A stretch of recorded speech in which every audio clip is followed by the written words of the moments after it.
Hello, my name is Reverend Dr. May Elise Cannon. Today is Thursday, it's December 26th. Today is day 447, and I have a lot to share today. I say often that the time between Christmas and New Year's at the end of the year when the world is not paying attention can be a very dangerous time in the Middle East. And this year is no exception. So I have updates from today, and this is the summary of the past week. So this update will be about 20, hopefully less than 30 minutes of a summary of the atrocities being committed in Gaza, updates from Christmas celebrations, or at least acknowledgments of the birth of Christ and the hope that continues to be held in him from Christians in Gaza and Lebanon and Syria, throughout the Middle East and around the world. I'm going to start in Yemen. The most urgent news, or at least some of the urgent news, is that Israeli strikes have hit the airport near Yemen's capital. The World Health Organization's chief and other UN officials were about to board a plane. This was today. Israel was targeting Houthi militant infrastructure across Yemen. The aerial bombardment included strikes on the international airport in Sana'a, where the head of the World Health Organization, Tedros Ghebreyesus, said he was about to board his flight when the missiles hit. One of the plane crew members was injured. The runway and air traffic control towers were also damaged. Things also heated up between Houthis and Western powers this week. Yemen's Houthis said that they hit a military target in central Israel with a ballistic missile, meaning that their capabilities have increased. A missile landed on a playground near Tel Aviv on Saturday, resulting in 23 casualties, where people were injured, wounded by glass shrapnel. There was a scary incident involving U.S. troops and the USS Harry Truman over the weekend. They believe it was friendly fire. 2 U.S. Navy pilots ejected from their fighter jets over the Red Sea. U.S. Central Command reported that American forces conducted a new round of attacks against Houthi militant groups in Yemen. Israeli leaders announced that they would be responding militarily to the continued Houthi attacks from Yemen. Several were injured by a Houthi missile, as I mentioned. And so things escalated between Houthis and Israel and other Western powers. I want to talk about Gaza. Lord have mercy. Throughout the week, Israeli airstrikes continued. In fact, I was just about to record, and then there was one incident, and then there was another incident. The head of the hospital at Kamal Adwan in Gaza reported 50 people killed in an Israeli attack.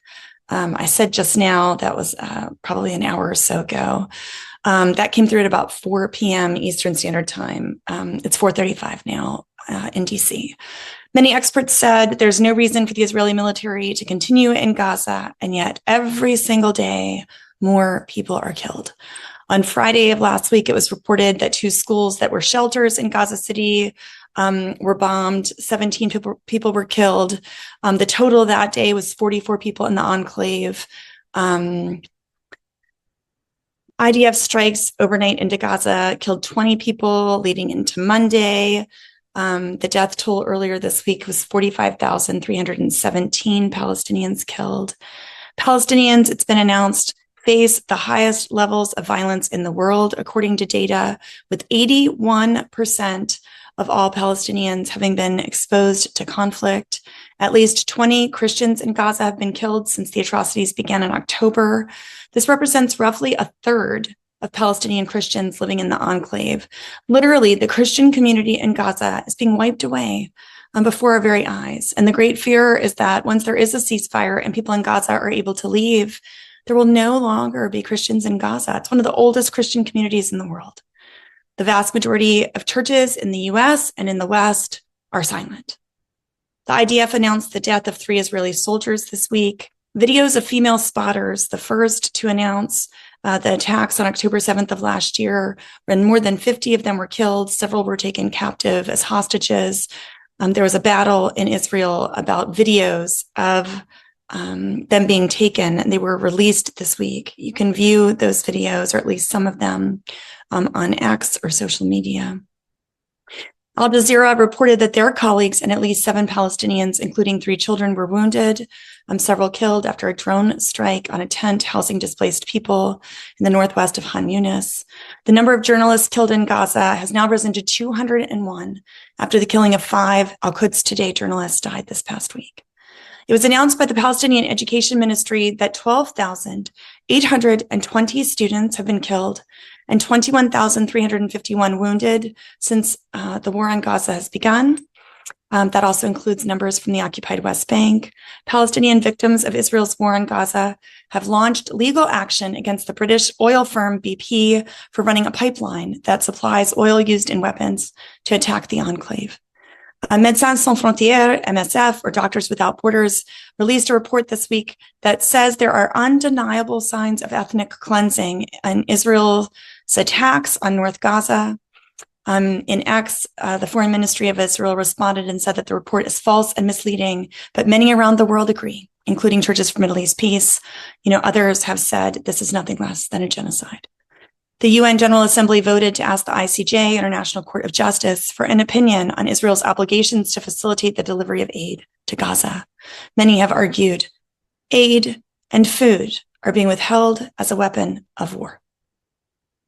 The Israeli Defense Forces besieged 3 of Gaza's hospitals earlier this week, intensifying their attacks.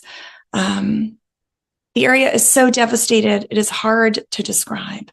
Complete destruction of everything, buildings, every animal, and often the human beings that live there as well. An Israeli officer today, 35 years old, Amit Levy, was killed near Netzarim. That's in central Gaza. The Netzarim corridor has been expanded quite extensively. 20 people were injured among the medical staff at Kamal Adwan Hospital in North Gaza earlier this week when a robot bomb was detonated in the hospital's vicinity. Between Christmas and today, over 40 Palestinians were killed, with heavy bombardment targeting the Zaytun neighborhood in the vicinity of Bilal bin Rabah Mosque. The health ministry in Gaza cites that 10% of the entire population, this is a direct quote from a text I received, was either martyred, killed by the Israeli forces, or injured or missing 10% of the entire population of Gaza. That means approaching or roughly 200,000 people. If you combine the death toll, those killed, those injured, those missing. Christ have mercy. Prince of Peace. It seems too much to bear. Meanwhile, Christians in Gaza attended Christmas Eve Mass. Hundreds of Christians gathered at the St. Porphyrius Orthodox Church, the Holy Family Catholic Church, praying for an end to war that has devastated the Palestinian territory. The picture is described this way: gone are sparkling lights, festive decorations, towering Christmas trees that once graced Gaza City for decades. The square of the unknown soldier, once alive with the spirit of the season, is in ruins, reduced to rubble by relentless Israeli airstrikes. Amid the rubble, the faithful salt solace, even as the fighting has continued to rage across the strip. This Christmas carries the stench of death and destruction. These are the words of George Asaya, who for weeks has sought refuge in the 12th century Greek Orthodox Church of St. Porphyrius. That was the church where 18 people were killed last fall. There is no joy, no festive spirit. We don't even know who will survive until the next holiday. In the West Bank, today there were clashes in numerous cities, including Ramallah and Jenin. I don't know the severity. I'll talk about that more tomorrow. At the time of this recording, the afternoon here in DC, a report came through from my security text, which means it's hot off the press. It's happening right now, that there were the sound of blowing up buildings by Israeli troops in Jabalia, which is in Gaza, that can be heard in the West Bank, including in Ramallah. So in Ramallah, the sounds of explosions from Gaza can be heard. That was reported by Hebrew news sources in Israel. Over the week, a 37-year-old man was killed by Israeli Defense Forces fire in the West Bank city of Jenin. There were 3 or more days of attacks in Tulkarm by Israeli Defense Forces and clashes between militants at the refugee camp there. At least 8 people were killed. 8 Palestinians were killed. That's in the occupied territories. Mixed media reports have addressed whether or not it is expected that Marwan Barghouti, who has been brutally detained in Israeli prisons, He was incarcerated after the Second Intifada.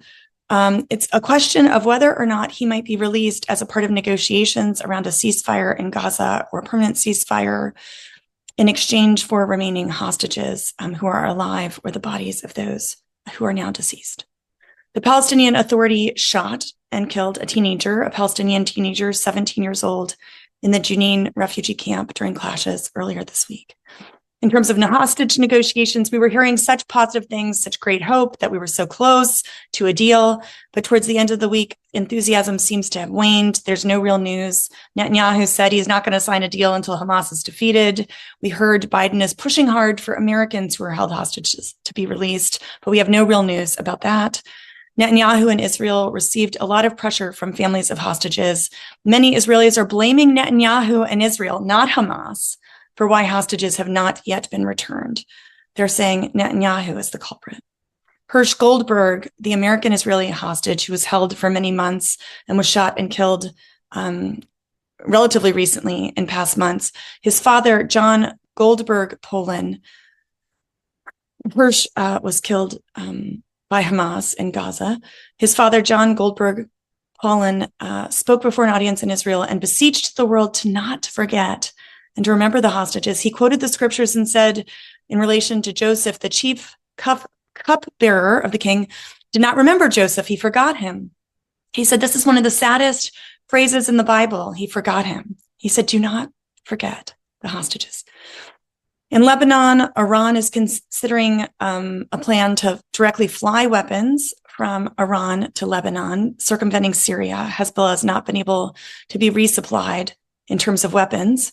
Lebanese caretaker Prime Minister Makati said the most important upcoming task in Lebanon is to guarantee Israel withdraws from the territories and stops its encroachment and recent aggression. There's an agreement reached between militias and the government in Iraq to stop its attacks on Israel.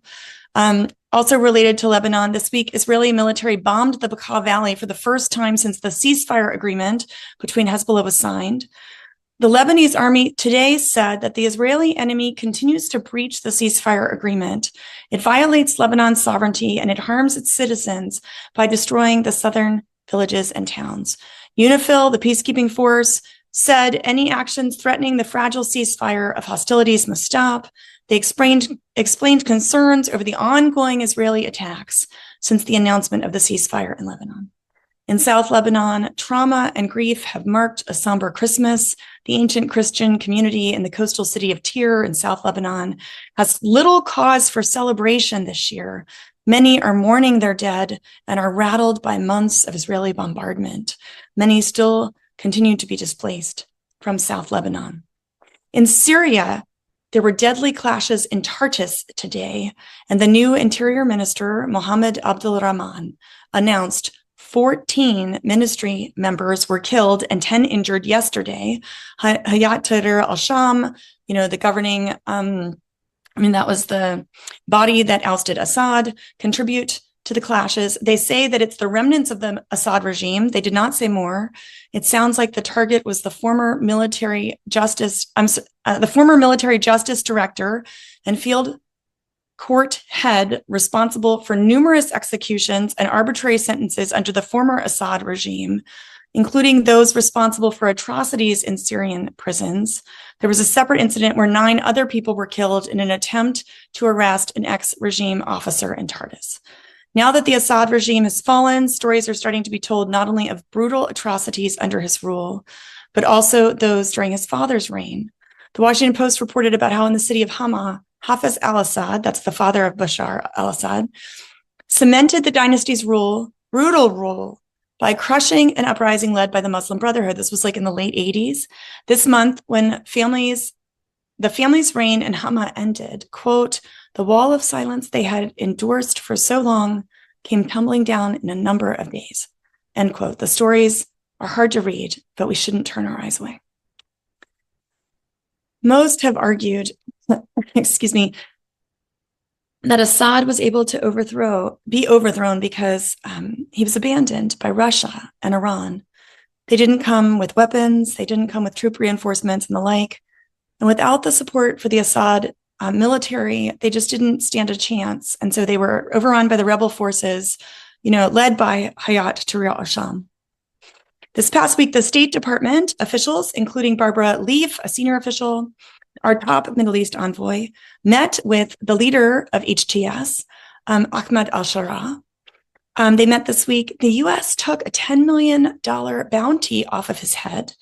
They have not yet moved HTS, as far as I know, from the list of terrorist organizations, but that $10 million bounty was removed, from the HTS head. Al-Shara there's no longer a bounty on his head. One of the questions in Syria under HTS is how women will be treated.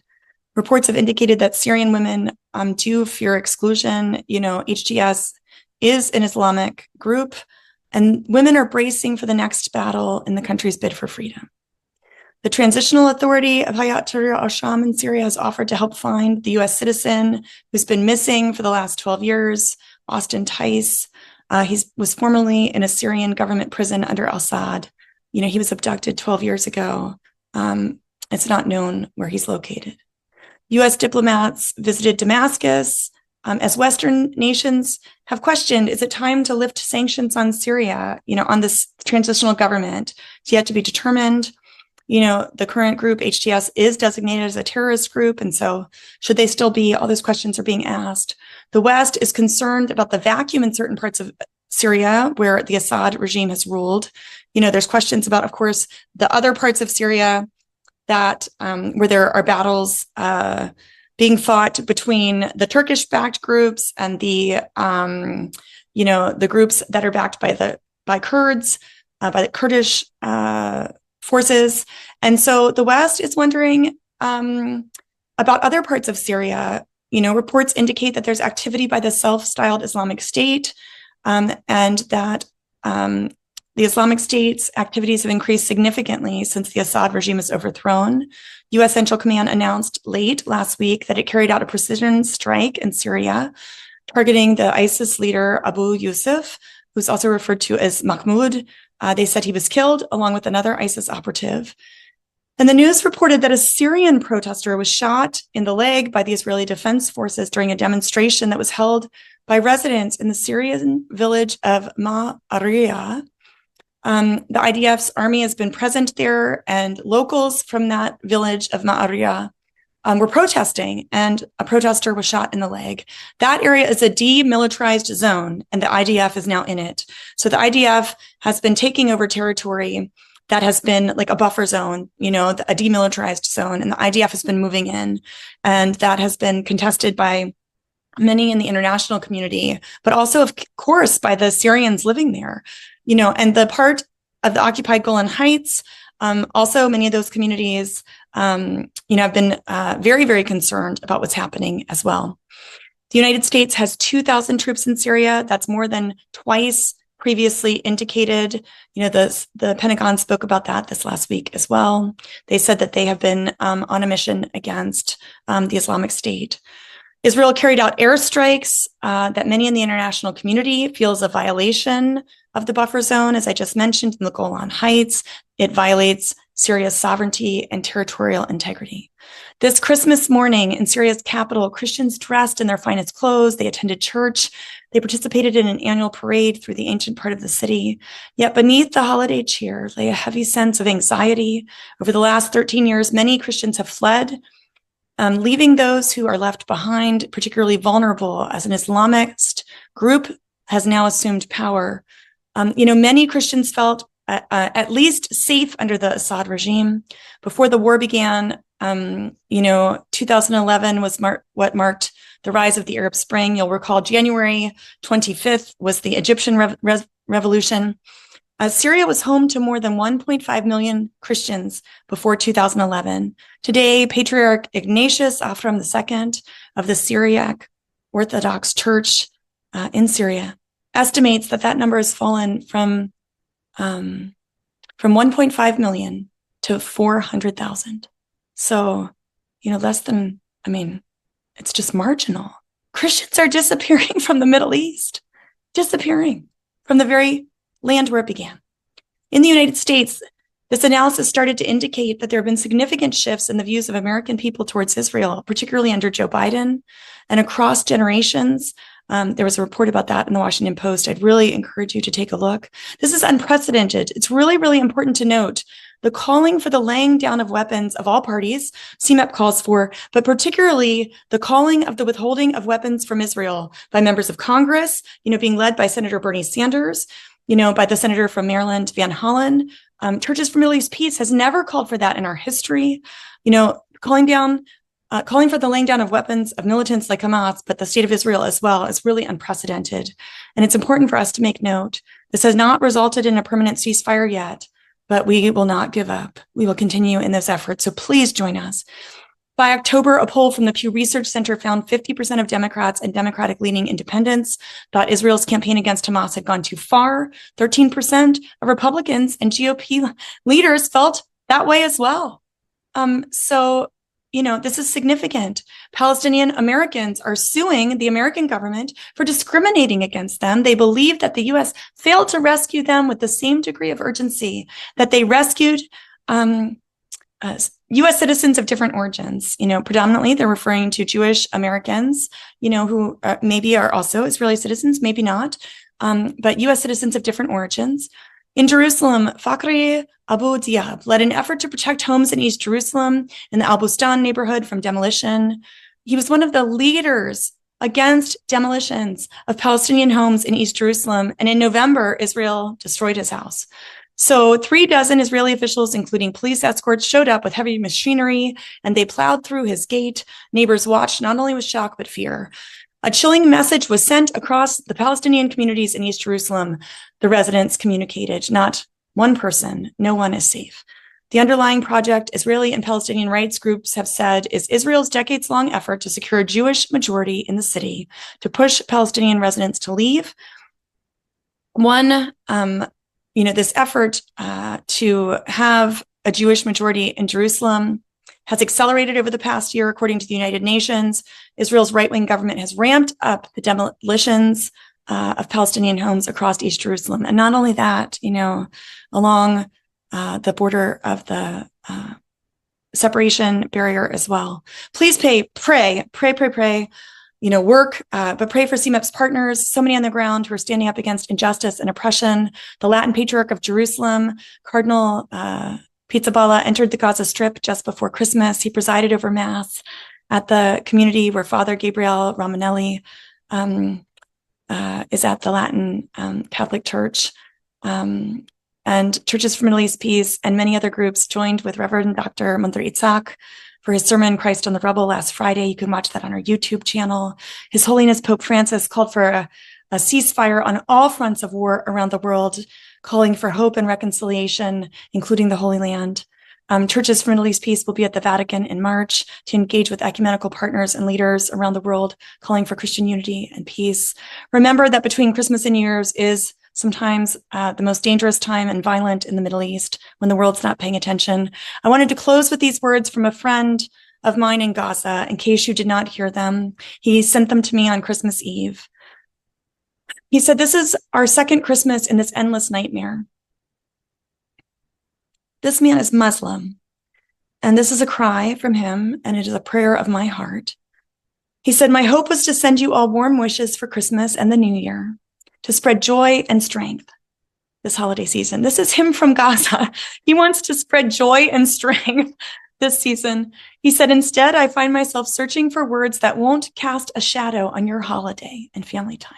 God bless him. My intention was to offer a glimpse of resilience in the midst of hardship, but reality has led me elsewhere.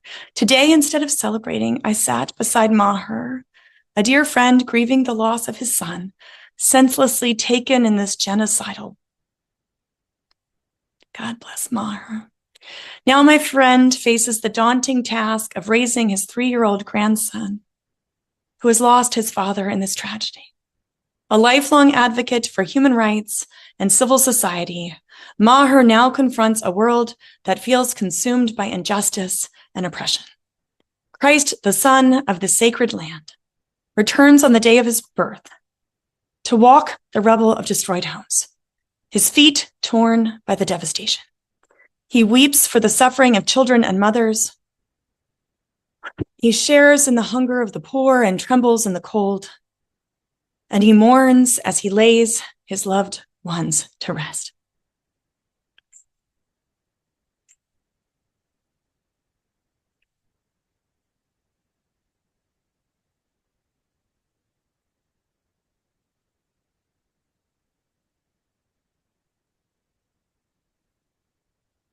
Oh, Christ, Christ, we implore you, come to us. Bring with you all the angels and the saints. We can bear this pain no longer, for it is too much for human hearts to endure. And then he said, Merry Christmas. We're all celebrating in the sincerest of wishes for 2025.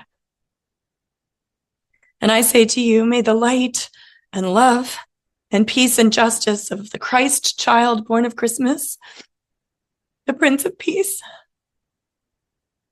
be with you and all of those in Gaza and all of the Middle East and all of those suffering in Israel as well. Be with you now and always. And may peace come quickly.